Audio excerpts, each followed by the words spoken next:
mga amazing, side na po ang ating PLDT. Home mental operation.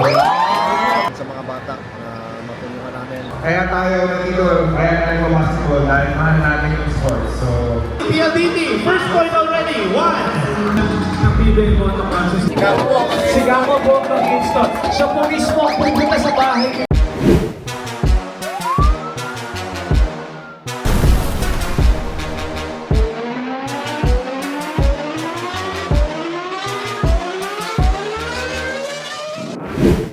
Good morning. Dito tayo sa event ng PLDT. Fiber Fast Break dito sa SM Mega Mall, Building A, Event Center. Kabisado ko na. Ano gagawin mo dito? Magpapasa tayo ng mga fans dito. Meet and greet? Yan.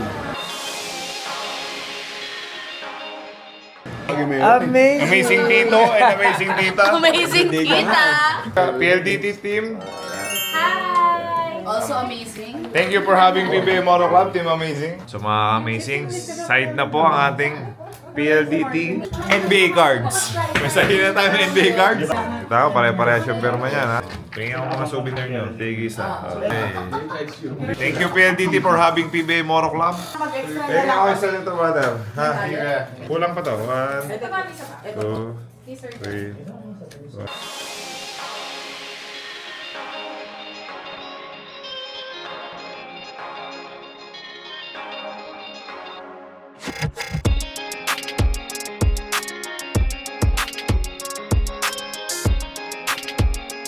Okay, makikita kayo sa vlog ng PBA mo ito sa season ng vlog nila. Join me dito!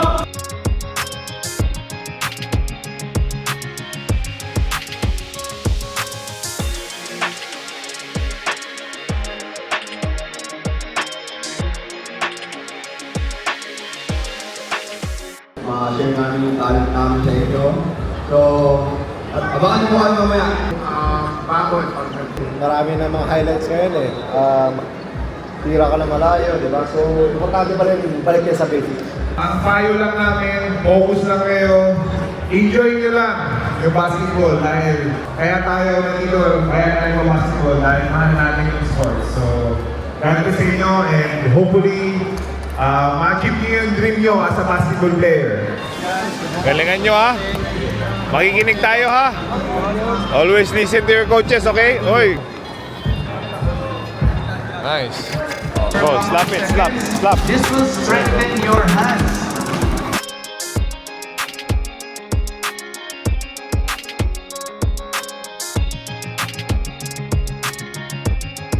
Ayun oh, hello guys! PBA Moto Club shoutout. Sa dribble stationery naman, ano yung mga kailangan tips mo or tips na pwede mo ibigay sa mga kids?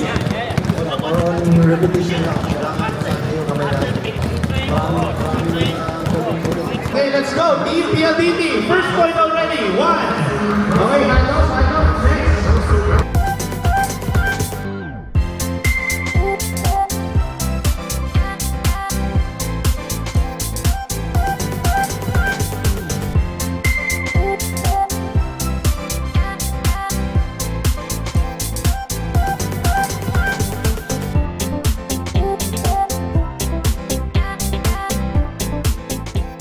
Galingan mo, huwag ka titigil. Silang po tayo, Chris. Ituloy mo na yung dream mo, ha? Please your cup, Kuya Jerwin kasi, Coach Jerwin kasi. Kids, Paano mo pa? center, Okay, sa'yo. po kayo sa free throw line natin tayo for the A few moments later. Yun nga, yung experience namin, siyempre marami kaming natutunan doon. So, sinishare namin sa mga kids. Actually, gumagawa din ako ng basketball clinic sa province sa amin. So, malaking tulong ngayon sa mga bata na matulungan namin, ma-share namin yung knowledge namin.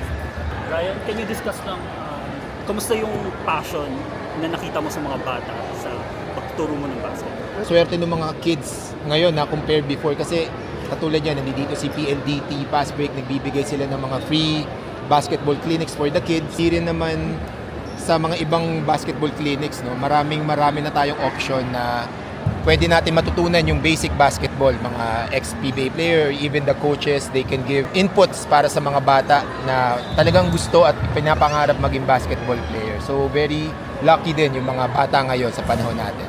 Of course, yung basic kasi sometimes it is forgotten. Nag-shortcut yung mga bata. So important, first of all, ma-enjoy nila yung basic.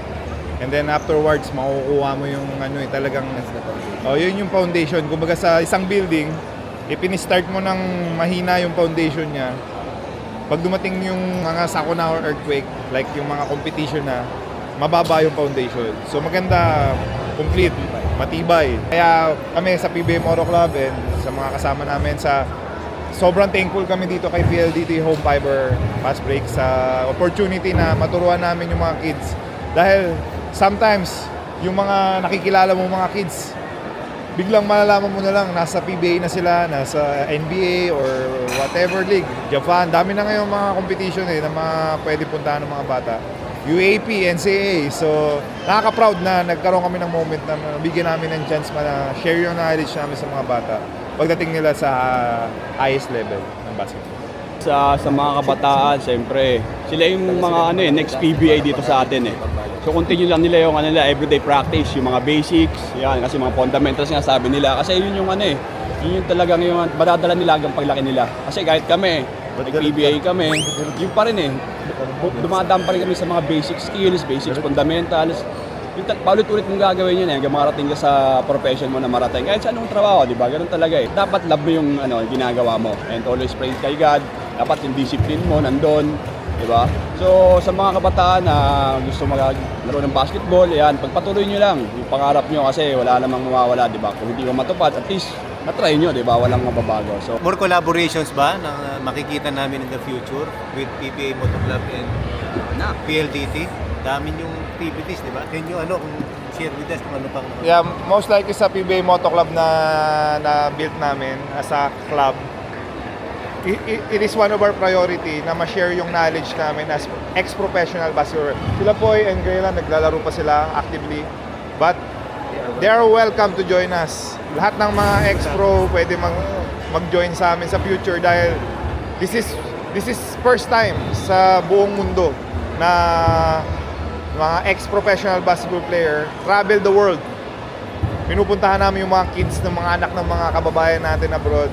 And makakapagbigay kami ng saya sa mga parents and sa mga children nila na share namin yung may probability na yung anak mo pwede maging professional basketball player na naabot namin. Gusto namin yun, yung lahat ng mga na-encounter namin ng mga bata, may chance maging PBA player. Or, ang dami namin, Japan, may Korea, Taiwan, may NCAA, UAP. Sky's the limit mga opportunity para sa mga bata. Yeah, at the same time naman, yung PBA Moto Club namin is ang advocacy naman yun is not just to play basketball or give inspiration to others. We also help our charity event.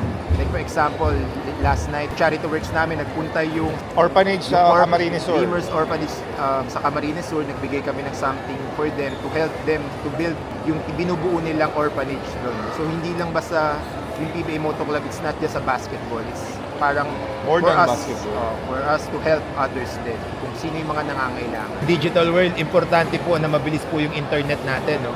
So ipasok ko na lang din, at least magpapasalamat kay PLDT na mabilis po, lalo na po pinalakas nila yung connection nila dahil ginawa na nilang fiber. Alam naman po natin ng fiber is talagang direkta yan eh. Once you click, on automatic magko-connect na yan. Binigyan tayo ni PLDT ng magandang connection at sila din po yung naging daan to connect others, especially sa mga kababayan natin abroad, OFW, na makakausap nila yung mga mahal nila sa buhay, para hindi rin po nila ma-feel yung lungkot, at the same time para lang din po silang nag-uusap na magkasama dahil po yung connection natin is malakas. So thank you din kay PLDT for building this kind of fiber na optic na connection. Alam nyo po ba, sir? Alam nyo po ba, pagka nag-subscribe po kayo ngayon ng 2,099, may libre po. Sa mahilig mag-basketball, may libre. NBA League Pass. Sakto ngayon, playoffs na. So, let's go! Dallas Mavericks ako, Dallas Mavericks. Wala, out na yung team ko, Lakers out. Si Librong. Pag nag-apply sila ngayon, libre na yung installation. Yeah, libre installation. Libre? Oo, libre. Wow! Installation. Amazing! Kasi binan 3,600. 400 Mbps. Amazing. Lakers din ako, pero ngayon, Wolves na. Kasi sila pasok eh. So, Ant-Man tayo, Ant-Man.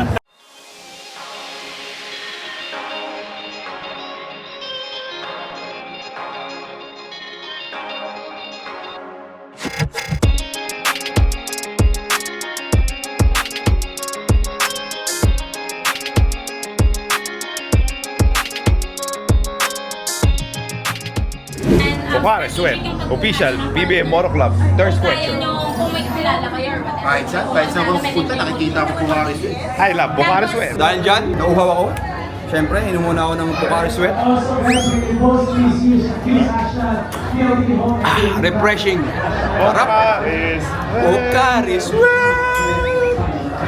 Tayong ka-amazing dito, sila dito, tita. Lagi kami nanonood. Tanungin mo. Lagi kayo nanonood dito, tita. Sino ang lagi nilalakit sa PBA Moto Club? Alam mo na. Alam na. Sino ang pinaka-pogi? Sino ang pinaka-pogi? Charanya. Asa si JJ?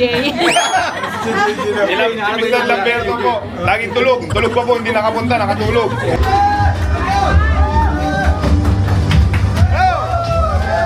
Nandito na po ang mga bodyguard ni JJ Helmet Brand. Warm welcome dito sa PLDT Store sa Mega Mall. Maraming salamat sa lahat na nagpunta. Yan, ang dami na dito. Thank you din po sa bumubuo ng PLDT Home, Fiber Passway for inviting us. Kakonatics, mag-hi ka naman. Yes, good afternoon po ulit sa inyo lahat. Abangan niyo po yung mga games namin. Pasali po kayo dyan. Muna natin kay Rico Marhoff. Ano ba yung madala mo dyan? It's game pa more! It's live pa more! Ayan, check ulit. Enjoy more live games! Of course, yung mga dito sa PLDT Home. Up to 400 Mbps po tayo dito. Lakas naman. Hindi po tayo mag-hang. Kami po sa PBA Moto Club, never nag-hang. Yeah. Because of PLDT Home Fiber. Yeah. Amazing. Amazing. Pakita ka may libre 1 month. Meron ding libre syempre. Merong libreng 1 month na free sa lahat ng mahilig sa NBA na manunood. Libre po yan, 1 month. Mapapanood po natin yung, NBA yung League playoffs ng NBA. May mag-i-install within 24 hours. Sigamo po mag-i-install. So kung mismo pupunta sa bahay ninyo para i-install na inyong fiber plan. Since tinawag ka na rin. Yan, okay. Ano ba yung mga promo natin, kuya? Meron tayong promo Kung sino ang gusto ng freebies, ng jacket, tumbler, and shirt, meron kami yan. So meron tayong free 1 month NBA League Pass. Meron tayong makakatipid tayo ng 600 pesos for installation. Libre na yon. And also within 24 hours, may install na. And finally, meron tayong freebies. Meron tayong tumbler, t-shirt, at saka... Meron pa tayo, may isa pang magsasalita dito. Galing ng Davao, pumunta siya ng Davao. Ginawa din niya to, siyempre doon sa Davao leg natin. So memorize na rin po. Boy, anong dala mo para sa ating mga kapatid dito? Sino gusto ng libre dito? Yo!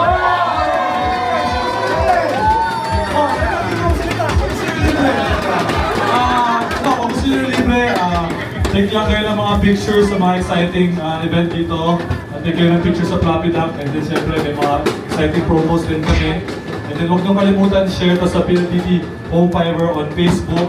And don't forget to include our hashtag, PLDT Home and Link Pass, hashtag PLDT Fiber, hashtag Fiber Pass Break, and hashtag PLDT Home Fiber. Yun! Okay! Okay, sa akin! Hindi ka nakakakuha ng libre kung hindi nyo kilala itong mga tao na to. Yun! Sino ang tao yan? Acknowledge lang po natin si Miss Eden Techico. And then Ana Fernando, Head of Home Retail Operations. Alright, so sa'yo. Alright, si James, mga kalaro ni Ryan Aranya. Brother, mukhang masaya ka. Nanonood ka ba ng PBA Moto? Anong interview ang favorite mo sa PBA Moto? Anong episode ang favorite mo? Lahat, napanood mo na lang. Pero sinong favorite member mo ng PBA Moto? Yan. Kami pareho. Oh, amazing. Proud mom yan. Yan. Oh, amazing, amazing. Picture natin. Yan. Alright. Brother, anong name natin? Josh. Kakonati ka ba? Pwede naman magsinungaling, Josh. Tayo lang naman nandito. Balik na, balik. Okay. Sino ba ang pinapanood mo sa TV? Hindi ka nanonood ng PBA, okay lang. Mabilis ba ang internet mo? Okay naman internet. Ano ang internet mo? Sumunod ka ng pangis. Yan! Okay! Nakakuryente na ako dati sa ganyan. Kailangan niyo mag-upgrade kasi pag nag-upgrade ka, baka manalo ka ng 200,000 pesos. Makabili ka ng Oo, 250,000 pesos smart home appliance. Alright, ito ang gagawin natin guys. Alam niyo siguro to. Tumpakners. Tama ba yung name? Yan din ba yung tawag doon? Okay. Tumpakners guys. Alam niyo natin yan ha? Yung nakatalikod sila, magbibigay ako ng category. Tapos pag 1, 2, 3 ko, kailangan pareho sila ng isisigaw pag talikod nila. Alright? Ito, pagkain pag-almusal. Okay. Wait lang. 1, 2, 3. Pagkisal. Itlog sa pandesal. Palaman. PBA player.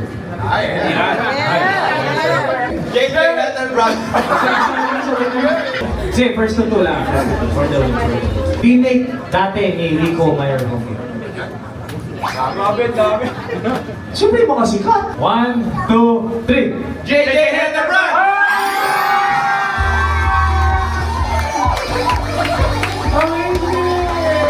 Teammate ni Rico Mayerhofer. Meron ka? Okay.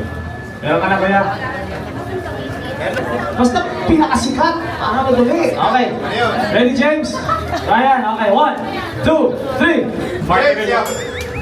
Sorry, James yung pagkamiwan at Badil ha. Yun lang naman yun, isa sa dalawa lang. Okay. Congratulations, Rico Mayerhofer. And of course, si Renz. Okay. And of course, yung PLDT. Ready? 1, 2. By PLDT.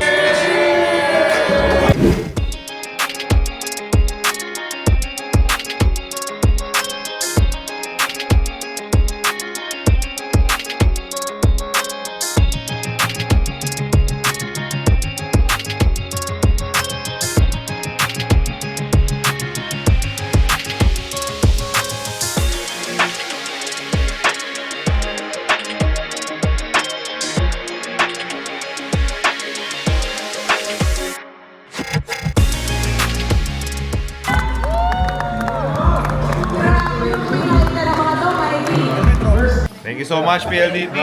Thank you. Koy, ingat Koy ha. Good luck sa PBA career. More contract to come.